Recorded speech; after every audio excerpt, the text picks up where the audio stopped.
Okay, I'm Dan Rundy. I'm a Senior Vice President here, and I hold the Schreier Chair. I want to welcome you to a conversation. We're going to be releasing today our report on the future of global stability, the world of work in developing countries. I first need to just thank some people. I first want to thank our friends at Chevron and our friends at the Danish Embassy.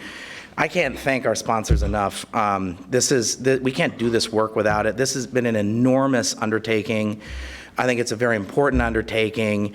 I think we've looked at this. We have 2 major reports and then 4 country case studies. So this is serious beach reading. I mean, you're going to want to pull all-nighter tonight on Friday night. Forget Netflix. You're going to read all 200 pages of this. Forget it. Clear your calendar. But it's a triumph. And so I want to first thank Romina Bandura. Thank you, Romina, and please join me in a round of applause for Romina Bandura for all of her hard work on this. And then I also want to thank Mackenzie Hammond, who also worked really tirelessly. Thank you, Mackenzie, for all your work, along with Jenna Santoro and Chris Metzger, who also were critical, and especially with the case study on Kazakhstan. We visited 4 countries. We interviewed 250 people. We had a very diverse and interesting task force with 4 very helpful and very senior and accomplished co-chairs. We did a lot. And so the reason we wanted to look at this challenge of the future of work in developing countries from a number of different contexts. First of it was, why should the United States care? And our bumper sticker is that this is a national security priority for the United States. And then we also wanted to look at sort of trends and insights from developing countries. This is a big topic, but it's an important topic. And what prompted us to want to look at this was there had been a series of reports looking at the 4th Industrial Revolution, or sort of responses to sort of disruptive elections in the United States and elsewhere in OECD countries.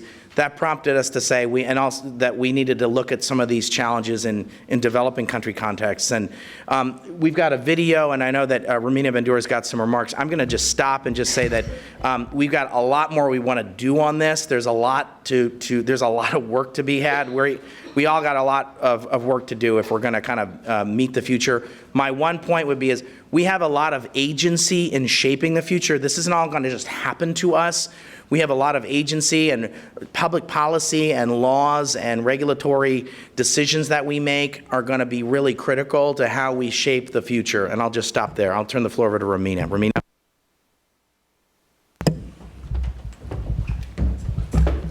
Thank you, Dan. Thank you, everybody, for being here. As Dan mentioned, we have like 6 reports, so we really try to boil the ocean.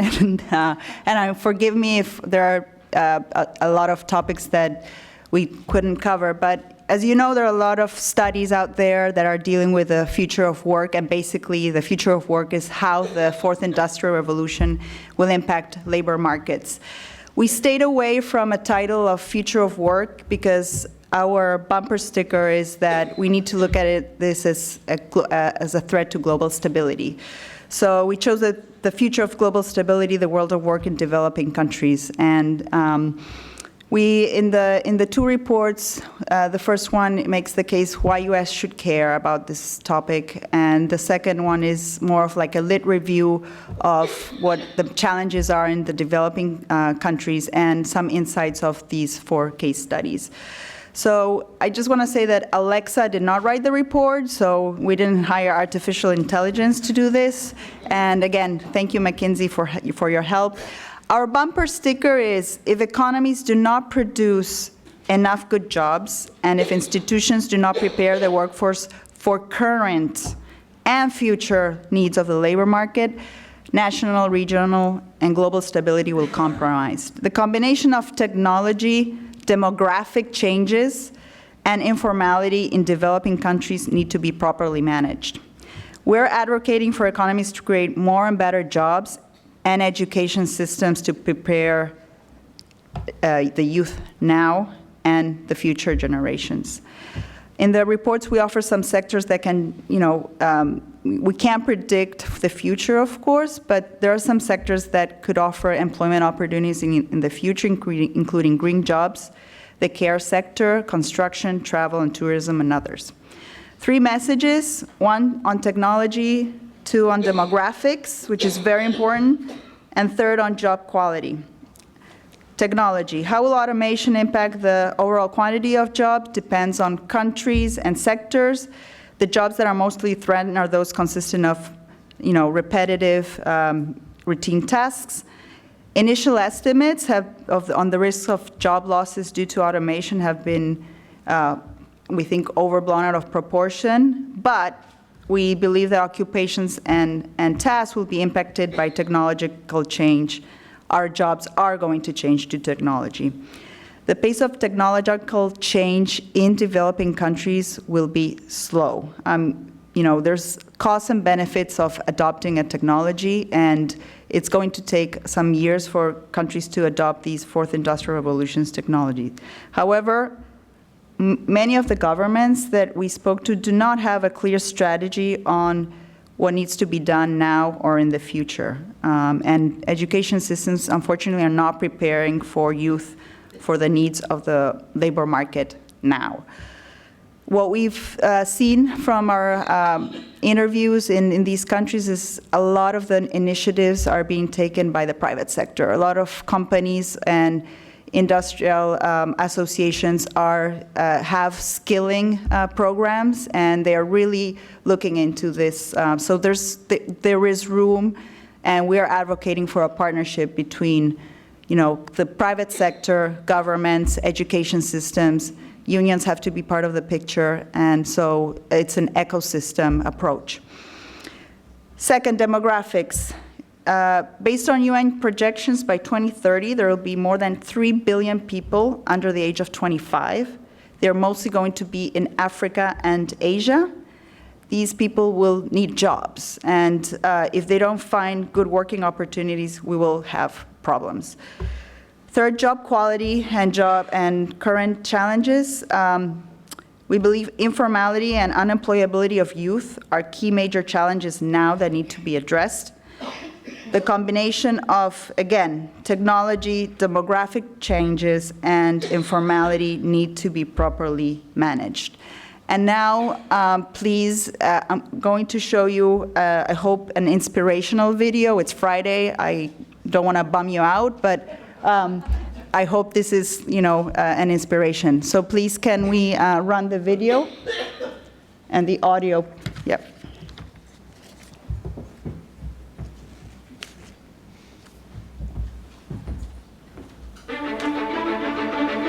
The confluence of technological change, shifts in demographics, and increasingly poor quality of work. All this will change the way we think of employment by 2030. It's a time of great potential and also of great peril. In the developed world, there is a fear of mass layoffs from new technologies. But the future for the developing world is far more nuanced. It faces added challenges such as jobless growth, increasing young populations, and a crisis with informality.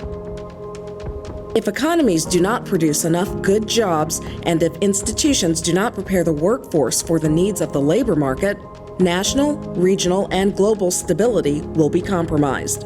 Technological change has already led to some job displacement, yet its impact is heavily debated across countries of different development levels. Today, more than 192 million people are unemployed.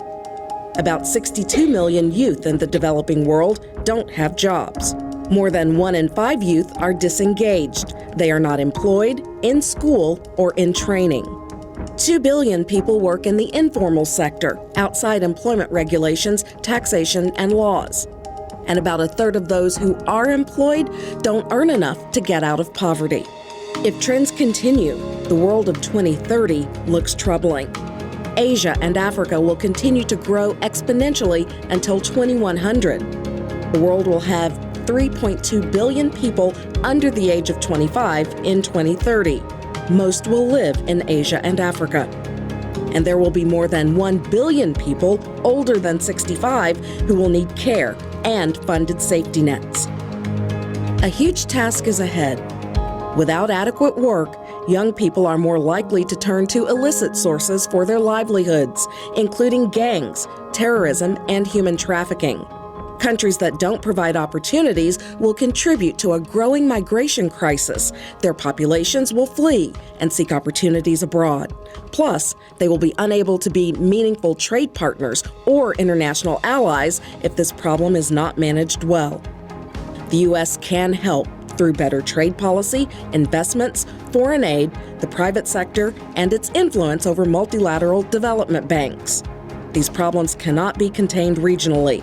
The U.S. has a large role to play and must make it a global priority. Work is more than income. It provides a sense of belonging, worth, and social integration. Economies need to create more and better work opportunities. The world cannot pass over the millions of displaced workers and countries. We need to radically change the way we think about work. We need to shape the future of work and defend it.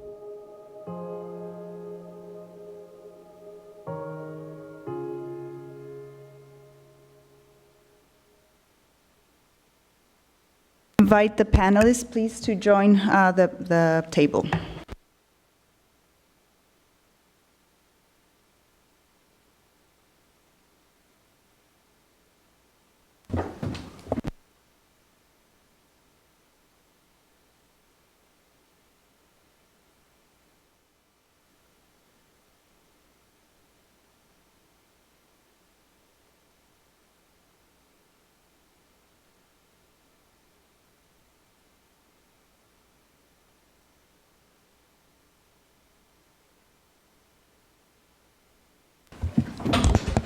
Okay, so we have a very excellent panel today.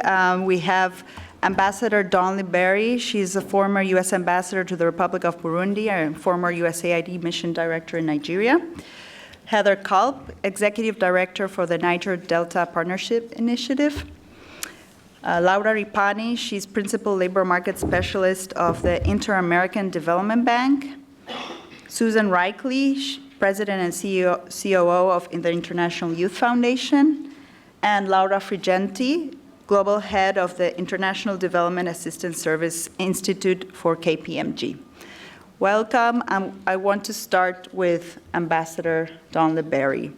So our bumper sticker is, that we need to create jobs because otherwise we're undermining stability around the globe and national security in the United States. Do you agree with this statement? Why or why not?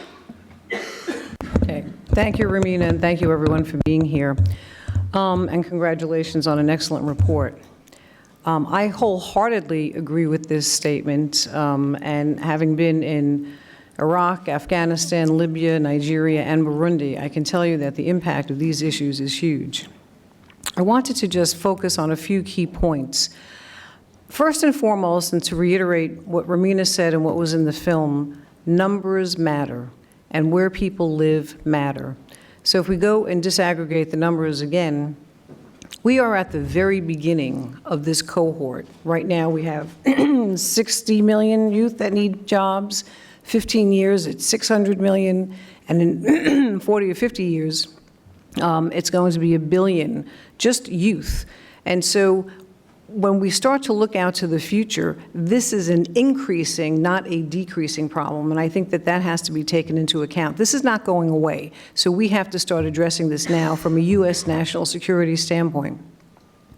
You mentioned migration in the film. Obviously, if people can't find jobs where they are, they will migrate. This will lead to all the issues that we know about. I won't go into detail, but we're seeing them in spades, both on the news and just knowing what the migration patterns are every day. The other thing is the whole shift in terms of geography. The most populous regions in the world in 30 to 40 years will be Asia and Sub-Saharan Africa. Sub-Saharan Africa will also have 40% of the world's highly impoverished people as well, and that will be focused just on 2 countries, Nigeria and the Democratic Republic of Congo. When we look out 30 years, Nigeria will be the 3rd most populous country in the world. Think about that. Over 410 million people way eclipsing the population of the United States, 2.5 billion people in sub-Saharan Africa. So these issues are key and they're growing. And as I said, the geographic shift is going to be key as well. I wanted to also look at, so who needs to be employed? We focus a lot, obviously, on youth. I think in sub-Saharan Africa, we need to do an additional focus on women. Right now, a minimum of 25% of households are headed by single women. The real figure is probably closer to 45%, and that's growing. So engaging women in the workforce is going to be also key for the future. And right now, we know around the world, 130 million girls are not being educated. As we look to the future, and particularly in terms of security, I do want to focus as well on the informal to illicit economies. Types of economies do matter, particularly in these countries. Right now, in Nigeria and many other places, 90% of the economy is in the informal sector. Well, when you have informal sectors like that, fairly soon, if you don't have legitimate jobs, you start looking at illicit sectors. And so it's not just being drafted into ISIS or some of the other radical groups, it's being drafted into the cartels, selling what? Drugs, guns, minerals, people. We already know that those trade routes, particularly in sub-Saharan Africa, are key, but they're also key around the world, and those will grow because they are lucrative and they are ungoverned. And this leads me to a third point that I wanted to focus on. The amount of ungoverned space that we have is also continuing to grow. And by that, I mean not geographic, I mean cyber and regulatory. So geographic, porous borders, lots of, as I said, illicit traffic going back and forth. This is a huge national security issue globally for the world, but obviously for the United States. As we look at the whole focus of where we need to be in terms of ungoverned space, particularly in sub-Saharan Africa, particularly from a regulatory and cyber perspective, this is also key. And I'll just give a couple of examples. Right now, China is building pretty much all of the infrastructure in sub-Saharan Africa. But they're doing it using essentially loans, which will add to the sovereign debt of these countries.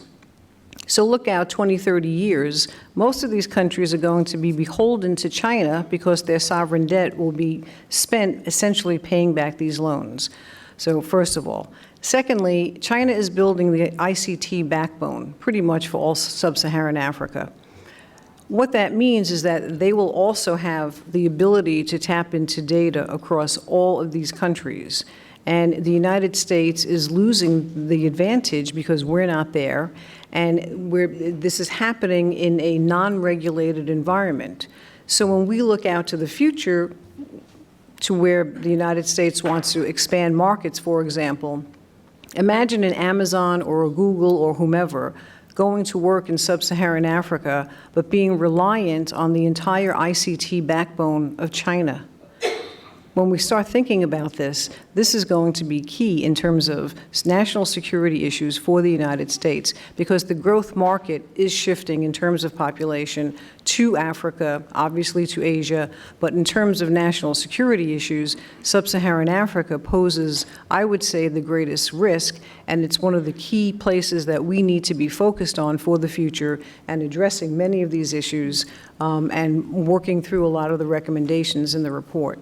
Let me stop there because we have the whole panel. Thank you. I just have a follow-up question. I mean, you have experience in defense, in development, and in diplomacy. How can the U.S. government and other institutions work better in these fragile contexts, specifically when it comes to employment and workforce issues?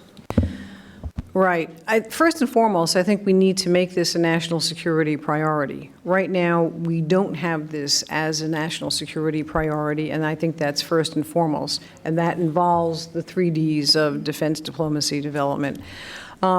Secondly, I think we need to, at a national level, engage the private sector even more fully than we are now. organizations. You list a number in the report. I would add organizations like BENS, the Business Executives for National Security, organizations like that, that can work in partnership with our public sector at the most senior levels of our government. One of the key things that the United States can be doing is help these countries to create jobs in place, and we know how to do that, even though we haven't done some of the shifting in our own country. Secondly, we need to enable these countries to establish long-term institutions, rule of law, regulatory environment. These are going to be key for the future because this is how work actually will be operated. Formal work, not informal, but formal work. And this is how we can help enable countries to do that leapfrogging into the future in a rule of law regulatory environment, which currently doesn't exist. Two other things I would say is tremendous, we need to focus a lot on partnership in terms of educational systems. Here again, we've given up the advantage. When I first started out in this business, there wasn't a minister in Africa that I met that had not been educated in the United States at the graduate level. Now where are they going? Russia, China, India, Brazil. They're not getting educated in the United States. They don't have to physically come here necessarily, but we can actually export a lot of this to particularly sub-Saharan Africa. And then the final thing I would say is that we need to have focused programs on entrepreneurship because the informal economy will exist for a while. And so we need to be able to help countries get ahead of that curve while they're focusing on generating jobs. Thank you, Ambassador. Let me switch to another region that, Latin America, it's not going to double its population, but Laura, you have been working on labor issues for 15 years. You've been advising the G20, and she leads the Future of Work initiative at the IDB. How are you viewing the future of work in Latin America? How do you see technology impacting our labor markets there? Thank you, Romina. Thank you for the invitation. I think it's crucial to move forward to an agenda of research like you're doing today, moving to an agenda of a country-by-country based research on this topic. So thank you for that. As Romina mentioned, I work at the Inter-American Development Bank. We focus our work in Latin America and the Caribbean. And I would say that for the future of work, we are looking at this topic in three aspects. The first one is that we think that the future of work is not going to be really hugely impacted only by technology, that it's going to be the case, but also by demographic change. Our region is going to face a big change in terms of demographics. It's going to be a much older region. Romina was mentioning the big changes in Asia and Africa in terms of many youth entering the labor market. But we're going to have a fast change with older population in a much faster way than it was experienced in Europe. For Europe, the change was taking 75 years to go from 10% of the population being older than 65 to 20%. And we are going to face this change in only 20 years in the next decade. So I think this is going to be a huge impact in the care economy, in the availability, the need for jobs in the care economy, but also in looking at possibilities of work for those older people.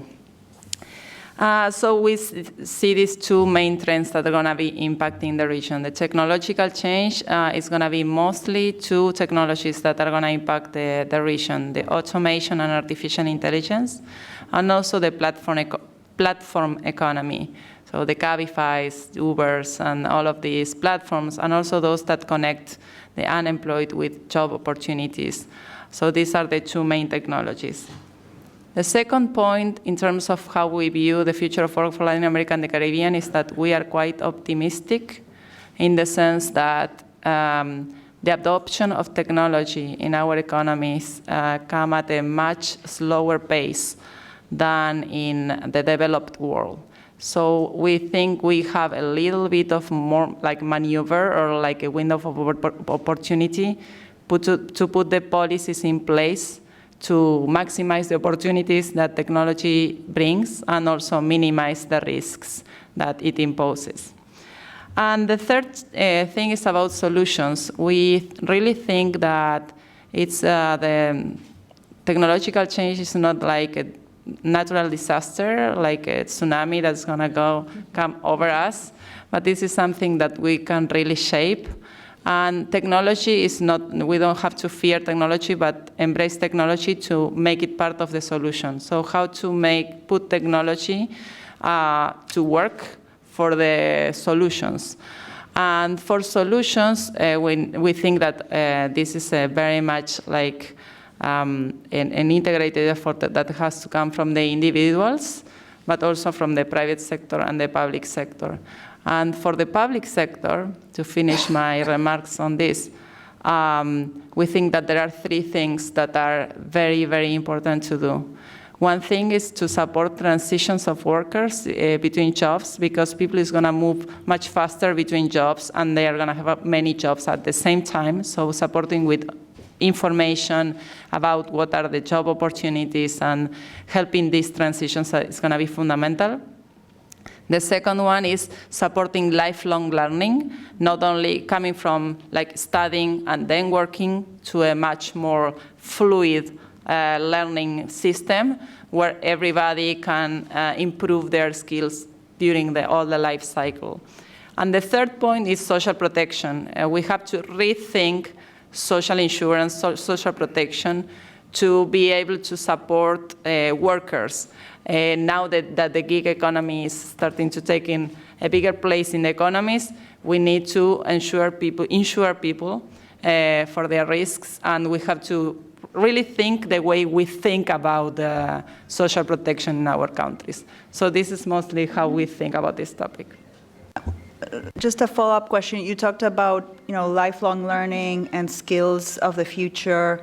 How can IDB help governments and the private sector look into, what are we don't know what the future skills will look like, but how can you help, these actors figure out what's important? Is it by sector? Mm-hmm. How do you go about helping your constituents? Mm-hmm. Yes, in terms of identifying the skills that are currently demanded and demanded in the future, there are several tools to support these kind of efforts. Mainly the two main questions are, what are the sectors that will be opening positions, will be having these job opportunities? And the second is, what qualifications and what skills are going to be more in demand? And for that, you can go from employer surveys, that is mostly asking employers what they are needing and what is the projection of their needs. You can go to sector skills councils. That's something that we are supporting throughout the region. And this approach is interesting because when you go to a specific sector, you can go much deeper in the needs of that specific sector and how the automation, for example, is going to. So you go to companies or industry associations? It's mostly working with industry associations, but on a regular basis. So you can have this body of people who work in the companies that know what the skills needs are, and they meet regularly to have a body of information about what the needs are. And then you have the more sophisticated forecasting models, like econometric kind of thing. But this is things that are tried usually in more developed countries. But we're trying to support more like a sector-by-sector approach to identify skills in a more detailed way. Heather, I wanted to focus the topic on, Laura talked about technology in Latin America. You work in Nigeria. Can you tell us a little bit what, your organization does, and is technology something that, you go out and sleep at night and you say, oh my God, technology, robots are going to take the jobs in Nigeria? What is your view? Thank you. So our initiative looks at ways to take economic development and peace building and really address the root causes of a lot of the instability, particularly in the Niger Delta, supported by Chevron Foundation. And I think this talks a little bit about what we're saying. Why would a company invest in something like agriculture, right, which is one of the main sectors that we focus on? And that's because agriculture in a place like Nigeria really has a large absorptive capacity to create jobs, right? And when you're talking about a place like Nigeria where we need to create about 3 million jobs a year just to keep up with current entries, that doesn't even address actually reducing the current unemployment rate. You really have to hone in on these sectors. And I think what Laura says struck with me, because it does have to be a partnership where you're strategically engaging government, the private sector, communities, universities in dealing with some of these questions. And I think that's what I really want to congratulate you on this report, that you really bring that point out very strongly. And you bring out the idea that in every country, that is going to look very different. And I think technology is one of those places where this difference comes out. In a place like Nigeria, no, today and even probably 20 years from now, I'm not worried about AI replacing workers. We have to address the fact that there's still not a functioning electrical grid yet, right, in a place like Nigeria. So the challenges for Nigeria is a huge demographic challenge, a mismatched skill challenge. In the Niger Delta, you are far more likely to be unemployed if you're a university graduate than if you're not a university graduate.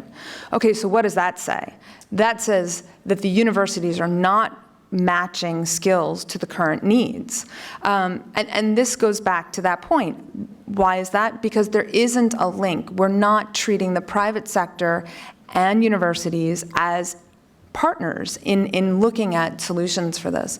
So I think when you talk about these issues, recognizing one, like you have in this report, that the challenge of the future of work is one shared by every country in the world. The particular challenges of what that looks like is going to be very, very different.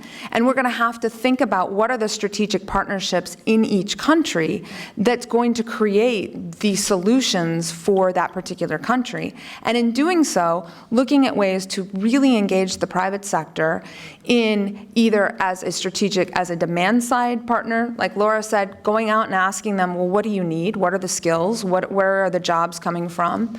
Or in a place like Chevron, where a company that traditionally has come under a lot of pressure for employment, and it's capital-intensive as an industry, it's not labor-intensive.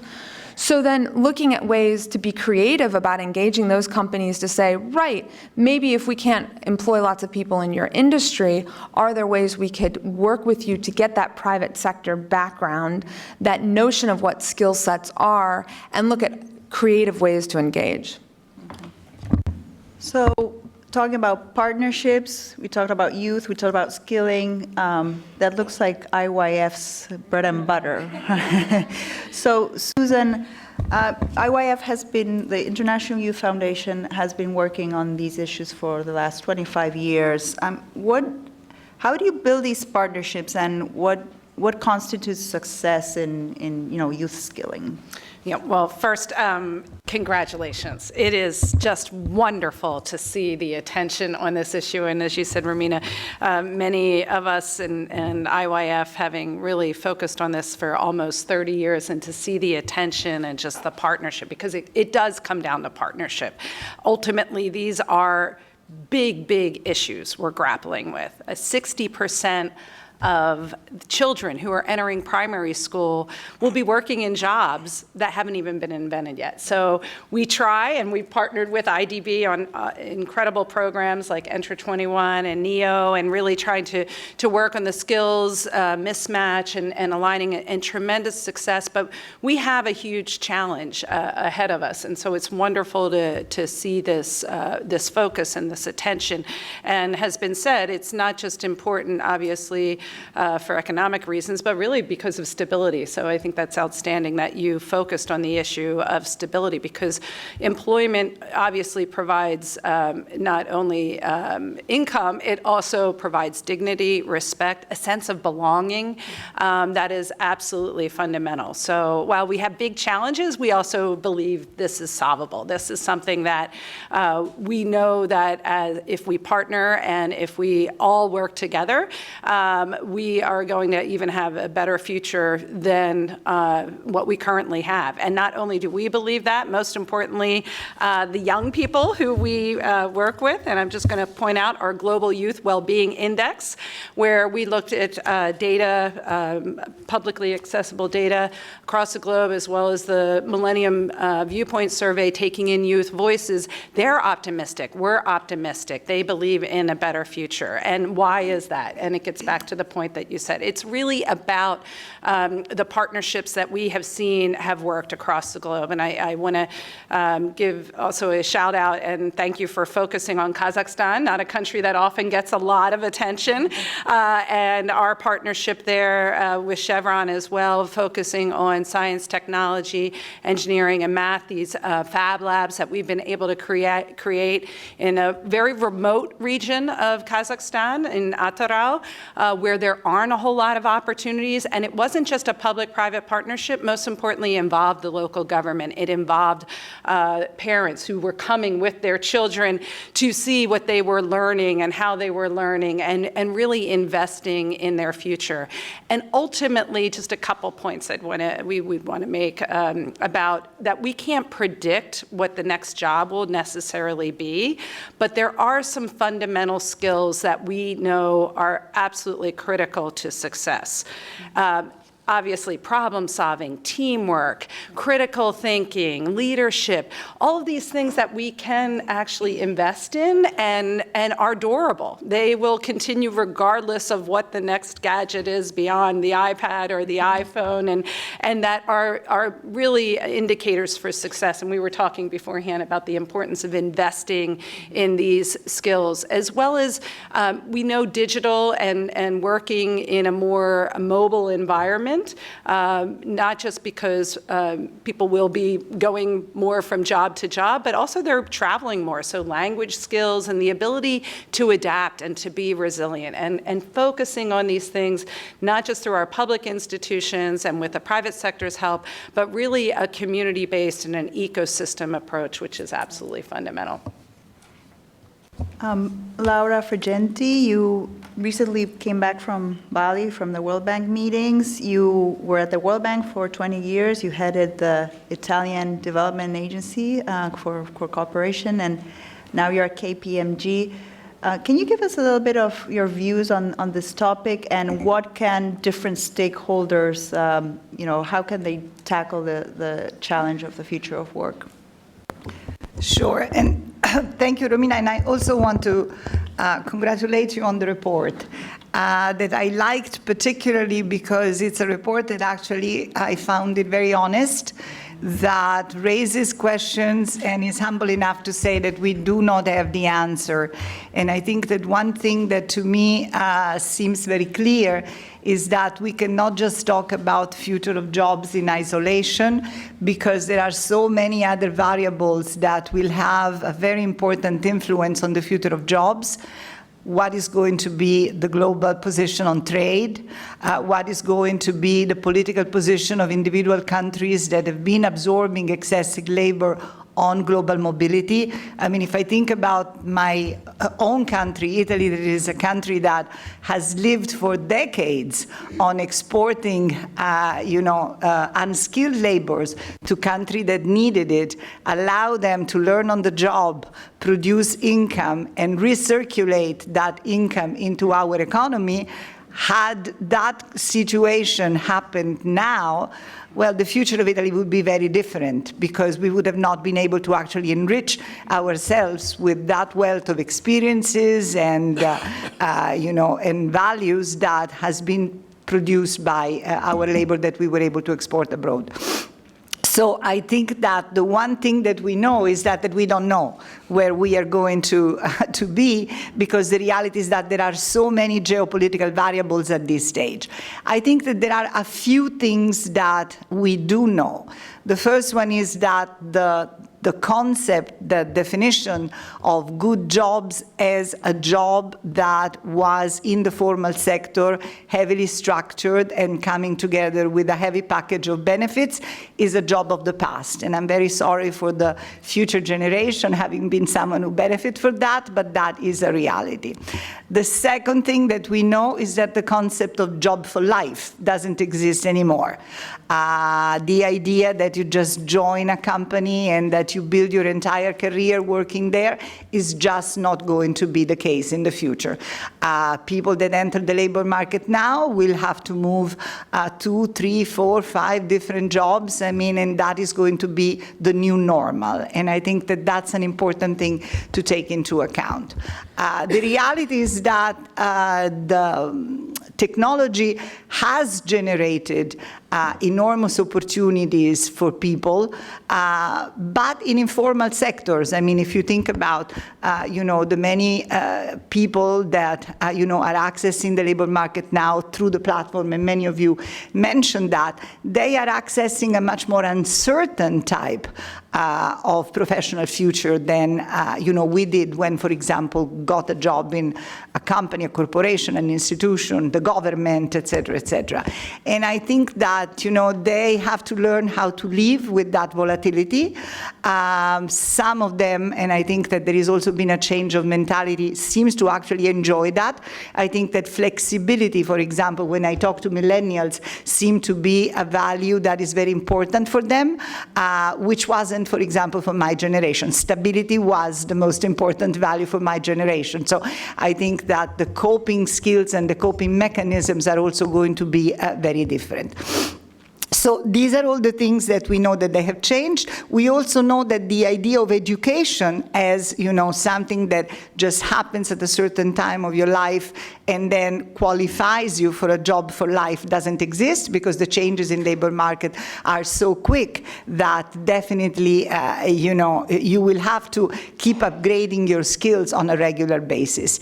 And I do think that we are seeing some very encouraging partnerships, with the private sector, where the private sector is not only absorbing people through like some, scholarship type of programs, but is actually helping education institutions designing the training programs, the capacity building programs that are needed, so that the people that come out of these programs are actually, more absorbable or easy to be absorbed, in the labor market. And this is a trend that I think needs to be pushed. So really to see the private sector as a very important actor, not only in financing and absorbing market, but actually in letting the education system understand what that they actually need to be able to make these people productive more easily.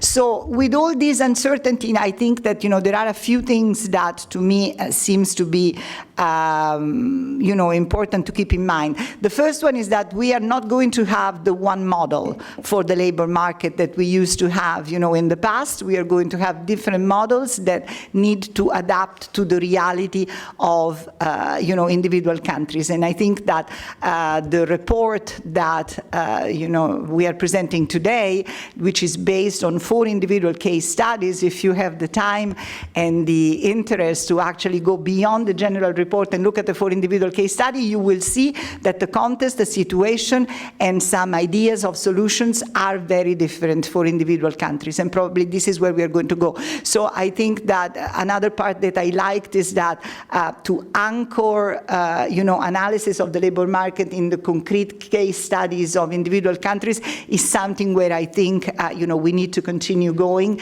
and that the solution will be more individualized than they used to be, in the past. And I think that, we have to continue. I like very much also the idea of convening a kind of a multi-sectoral, multi-player task force, because in reality, this is a problem that is multidimensional. And so you really need to have around the table people that are going to help finding solutions from different angles and actually bring, different assets, to the table. And I hope to believe that you guys will continue, on this, because the reality is that, as many of the speakers who took the floor before me said, we are at the beginning of trying to find different solutions. And I think that this is a problem that, has enormous implication. You say that very well on, security, on stability, on social cohesion. If that is not addressed, and if we are not able to contribute to the conversation about what is the definition of jobs, for the next 2 decades, and how are we going to reinvent that concept, I think that, there are going to be enormous problems in terms of social stability. You mentioned the private sector. This is a question, a trick question for all the panelists.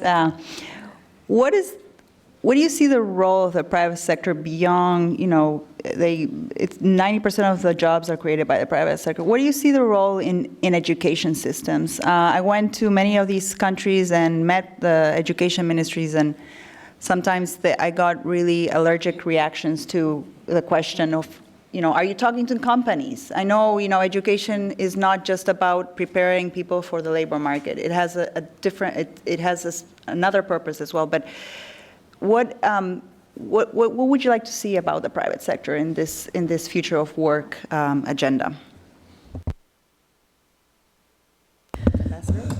I think one of the key things is, to address this issue of the mismatch between skill set and the jobs that are needed. And I think this is where the private sector can really have an important role. I mean, many of the countries that I was in, just most recently Burundi, companies would come to me and say, if we could only find a good accountant, we would hire them. If we could only find a good X, we would hire them. So, there are certain jobs that are available now, but there is not a skilled body of labor force to actually fill them. And so that mismatch continues to be there, and it will only widen if the conversation isn't happening between private sector and obviously the government ministries of education. And just one last thing related to a point that Heather said, many of the universities now, particularly in developing countries, the university elite were trained to take jobs in the government. That was the funnel. That was the model. Well, those jobs are no longer there. And so that whole model has to change. And so the whole system of higher education in these countries has to change. But there is an inability at some levels to let go of that. So, go ahead. One thing that I would add to that is that I think that one approach for the private sector could be just to inform the curriculum of the education and training system. Another strategy could be to be involved in training. So if you go, for example, to Germany, that is an initial example, if you go to see apprenticeship programs, you see the one that is selling the model or saying that the model is wonderful is the private sector. The private sector is at the driver's seat of the apprenticeship program in Germany, and this happens also in other countries in Europe where this model is successful. So I think the models that have the private sector doing more on-the-job training, collaborating with technical schools, vocational training system to have blended programs where part of the training is done at the firm and part of is at school are successful programs where really the private sector is super involved in it.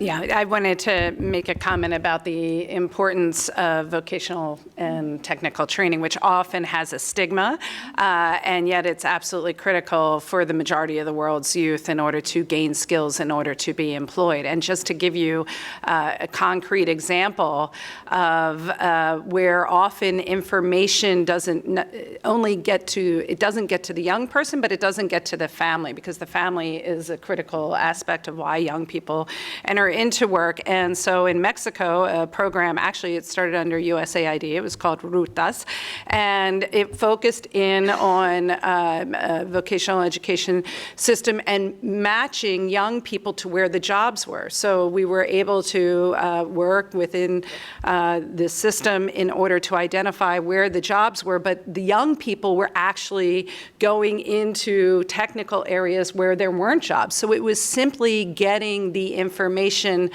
out to not only the young people, but most importantly, the families as well, the parents who could help influence them. And there's a gender aspect to this. So most of the women, not surprisingly, went into assistant jobs, into secretarial vocational training jobs. Well, when you looked at the data, and we have all the data, so we're happy to share this with you, that's where there were the least job opportunities. When we were able to get that information to the parents and to the young people, and the young woman may say, well, I'd really like to go into, automotive or technical training in different areas, but if their parents were not in agreement with that, they weren't going to be able to just switch into an area of opportunity. But when we were able to share the data, share the information, which again is publicly available, there was, okay, we really want you in this program because we want you not only to be trained in something that is something you care about, because obviously that's very important, but most importantly, you can get a job and you can support the family. So much of it, one, taking away the stigma. We focus so much on higher education, and obviously I'm a product of higher education. I think most of us are, and we believe in the value of higher education, but we really need to focus on vocational and technical training, and we need to get the information out there, and that's where the private sector, the government who has the data, and all of us working in this area can really make a difference. I just wanted to make couple of comments. The first one is that we have to separate, I think, between two different targets group. The first one is actually those who have no skills.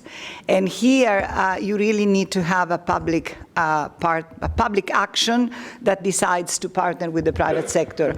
And before at breakfast, we were talking about this very interesting initiative of the government of Mexico, of the new government of Mexico, of actually, investing in funding internship in private sector companies for youth that absolutely have no skills, and that nobody would take without a kind of a subsidy for government. So this is really where I see that there is a lot of space for public action. Then there is the other big problem that we have seen, particularly in emerging market, where there has been a big push towards sending youth to higher education and graduate, acquiring skills that then are not marketable. And so for that, I really think that, there is two sets of actions that, government should consider. The first one is really to have a very clear assessment of how many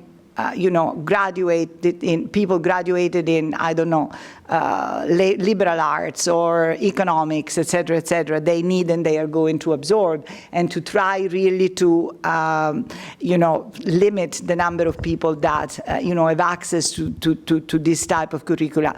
The second part is actually what, Susan was saying, that there has always been a kind of a bias towards formal education as the elite type of education.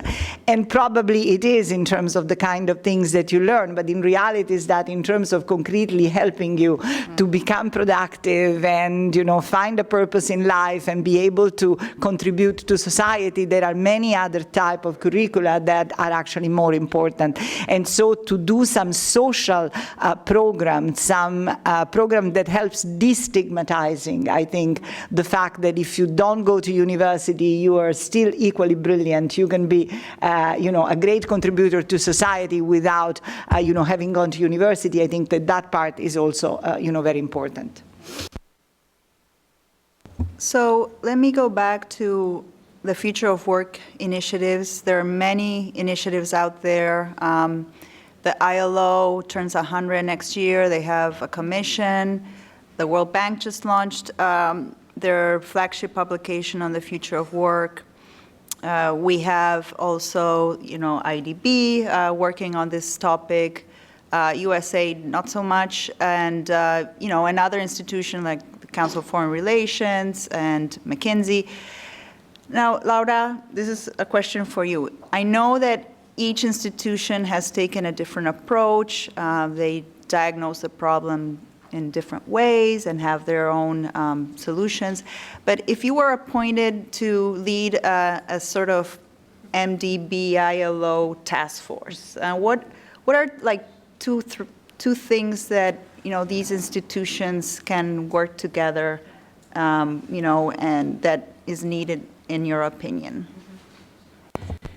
Well, I think that all of these efforts that have been made in the last, let's say, 2 years by different institutions are super valuable. And really, they put a lot of attention on the topic, but I would call them the first generation of research on the future of work. And in general, I would say that many of the things that we say are very general. I think the next step, and there is a space for everybody to contribute on this, is to go much deeper in a country-by-country basis and trying to see what are the specific challenges that countries face in terms of the future of work, how technology and demography are going to be, and other trends, are going to be affecting workers and students and children that are going to be entering the labor market. And for that, coordination of efforts is super important because we don't want to duplicate and waste resources, let's say, in doing the same thing all over and over. So I think a coordination of research to make a deeper analysis. And then in the third phase, I would go for trying to find solutions together to be able to move forward the agenda in each country of the world. Especially, I was saying in the breakfast, what worries me the most is that the developing world cannot move at a fast pace in terms of finding the solutions that they need to find, so the inequality in the world is not going to be increased. And I would add data collection to that list. In many of these countries, particularly in Nigeria, India is making an effort, but there's no reliable labor market data. It's outdated. They don't have clear definitions international. And I think, well, you're not going to go into Nigeria, but the World Bank, ILO, and the IDB could be a force of good. So let's go. Yes. Can I just add one thing? I think one thing that we also need to be looking at for all of these efforts is scale. Because where we are right now is more at the pilot project stage. And these are important. They're very necessary. We need to, do the pilots. We need to get the data. We need to understand what works in each individual country. I think the biggest challenge for all of us, though, is going to be scale, because just little bits here and there, great pockets for those individuals that are being helped, but is it making the impact on the major issue? Yeah. And because, as we started out, the numbers do matter, and the accelerated pace at which the numbers are increasing is exponential, and our intervention set is somewhat linear. And so the difference between the two, there's a huge delta. So I just want to put scale in there as a big issue. So one final two questions for all of our panelists. And Laura started it, what worries you about the future of work, and what gives you hope? So maybe we can start with Laura Frigenti.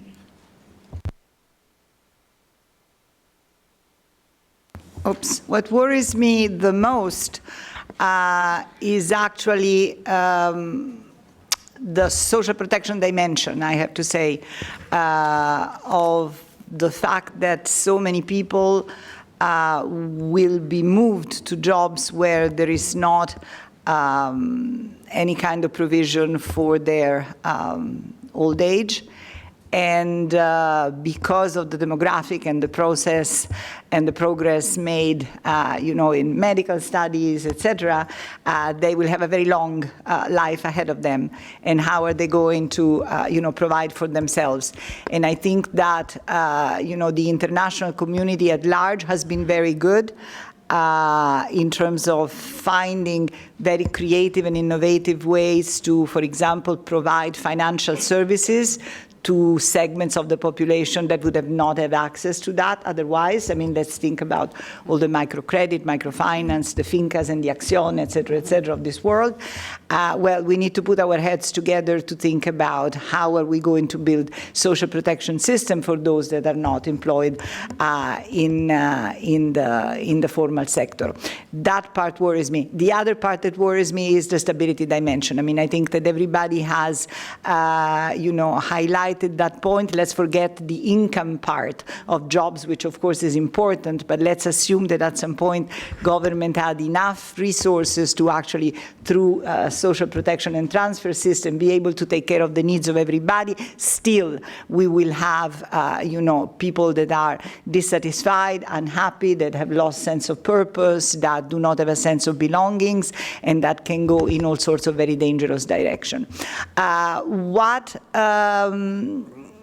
is the hope is the fact that, I really think that, disruption is always also an opportunity. And so when I talk to, the driver of the Uber car that takes me here in the morning, he actually tells me that this for him has been an easy, friendly, and accessible way of getting an income that otherwise he would have not had, or if he's a student, to pay for his own studies, et cetera, et cetera. So there are also lots of possibilities, not just disruption. And I think that, we have to create a regulatory system, and that's the role of governments, of course, that helps the opportunity dimension to prevail on the disruption dimension. Yeah, so I'll try and be quick because I think, there's a lot that worries me. I think there's a lot that worries all of us when we wake up in the morning and we look at the world around us. But the thing that worries me and what really compelled me to come to the International Youth Foundation was the lack of focus. It really worries me, the lack of attention on young people today. When we as a global community have confronted other huge challenges, HIV, AIDS, PEPFAR was created, there was a whole global fund and the community rallied around it. And I'm really baffled by why we are not giving enough tension, putting enough tension, and particularly on this issue of obviously young people work and stability. And so thank you again for doing that. Then the flip side of that is what inspires me every single day and why do I bounce out of bed and love what I'm doing now is because of seeing the generation that we are working with and really multi-generations who are unique. I think, as you captured just sort of the way the economy has changed and how people have adapted. Well, the youth generation today, or what we call cohort 2030, they are demanding and delivering on things in a way that we haven't seen previous generations do. And part of that is technology. There is an access to accountability and transparency because of technology that we haven't seen before. They believe, as it was clear in our index, in gender equity. Over 90% believe in gender equality. There are amazing things about this generation that they have the agency getting back to what are those skills that, whether it's creating their own business or living in the gig economy, that is truly unique and really inspiring. So I'll stop on that positive note. There are several things that worry me. I mentioned one, that is increasing inequality, not only between countries, but also within countries. That can, could be a potential impact of the fourth industrial revolution. And in terms of the solutions, I think one thing that worries me is that lifelong learning is a concept that it's fundamental for the changes that we are seeing, but it's a very difficult thing to do. So the challenge for countries that don't have the elements to construct the lifelong learning concept are going to be like lagging behind in terms of those that can move forward with the concept. The optimism comes from technology, because technology and the previous industrial revolutions was obviously increased productivity and increased employment.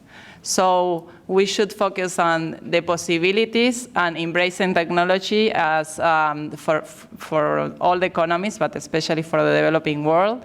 And we should focus not only the discussion on job destruction, but also on job creation. What are the possibilities of creating jobs through technology, and how can we also embrace the platform economy to skill our developing countries with people that can work not only their country, but also abroad, thanks to technology and platforms.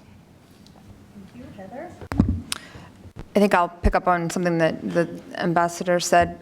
The speed and the scale worry me. So in a place like Nigeria, where you already have literally millions of youth who don't have the skills and don't have job opportunities, and in a world where there is a viable economic pathway to militancy, that worries me. And I think that should worry all of us, because it isn't just about belonging and belief systems. It is also, in many of these countries, a viable way to make a living when no other way is available to you. And unless we look at that as both an economic issue as well as some of these other issues, and unless we're really starting and willing to do what we need to do to create opportunities for these youth, that's just going to continue. And so that does worry me. I think what gives me hope is conversations like this. When I started working on these issues 6-7 years ago in Richmond, California for Chevron, we were still back in the days where it was like, well, let's sponsor a welding training program. Okay, well, how many welding jobs are out there? Well, I don't know, but 10 years ago there were a lot, right? It was just like, well, if we train them, they will come, right? That kind of view, and I think we have moved on hugely from there. So then the challenge is, how do we then scale these things up in a way that makes sense? And so I think it's conversations like this, and convenings like this, where you are getting the private sector and government and all these people together to say, right, what can we do? And that just has to happen more. Well, what scares me, I think, first and foremost, is that right now, writ large, the United States government doesn't yet consider this a national security issue, and it should. And I think that forums like this will help to at least raise the profile to senior policymakers a bit, so that we can have this kind of focus, as has been said previously. This is a wave that's about to hit us right in the face. It is a tsunami that is coming to hit us. And if we don't get ahead of it, there will be some, I think, very significant consequences from a national security standpoint, et cetera. The other thing that does concern me as well, in terms of it being in these countries, is that a lot of the fabric of society is not only changing, but it's disintegrating to a certain extent. And why do I say that? Because you have whole swatches of populations where, young men can't get married because they don't have a formal job. You have whole swatches of societies where single women are heading households and there is no partner there. There obviously was a partner at some point, but that partner has gone. So you're having a whole next wave of generation that's not being raised in the context of a social structure that has the kind of support mechanism and the kind of value system and the kind of sense of belonging, et cetera, that we as humans need to have. And I think we shouldn't underestimate that, because that's part of a key motivating factor. When people feel disenfranchised, it's because they feel like they don't belong to a family, a society, a tribe, whatever it happens to be. So those are, two of the main things, sort of at the grand national strategic level, but then also bringing it down to the human level. I think what gives me great hope is resilience. And I say this because, with every huge disruption that the world has had, we have had human resilience that has helped to address these challenges one way or another. Now, they may not be optimal, but at least they have been, human beings have continued to exist in spite of many of these issues. And so, we don't want to get to a point where it's just being satisficed, if you will. We don't want to get to a point where it's the least common denominator. We want to get to a point where we're actually, helping to raise the standard of everyone's livelihood throughout the world.